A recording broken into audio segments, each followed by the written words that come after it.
Just having that sense of humility was not just based on appearance. And that's the real you. Yeah. This is the real Yeah. you. To be honest, because you knew the place, so very easy choice to make. Really here, pero nasa province for small holidays. So, and then when I came Set for college. times out of 10, I was very blessed to get You entered the beauty pageant business. yeah. And at that time with an organization, of course, Miss World Philippines is known for being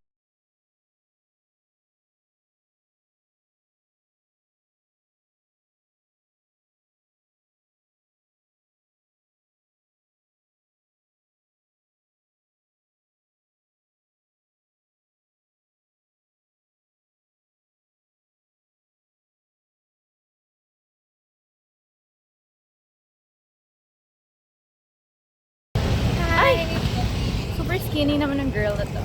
Hi guys! Hello. Hi vlog! Oh, I'm with my best friend na finally! Oh my God! Yay! Kasi nung last time, diba, nag-jog kami. Hindi ko alam kung sinama ko yun. Ay, hindi ko yata nasama sa vlog ko. Pero nung last week lang tayo nagkita, diba? Yes, yes. Before, ano ba yun? Valentine's Before Day! Oh, we're the date. Yes. Ang isa't isa. Siyempre, first things first, best friend muna dapat lang ka-date. Oh, yes, guys.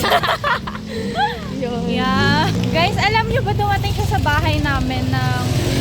Anong oras ka na dumating? Mga 6. Oo. Tapos, natapos na kami ng mga 8 something.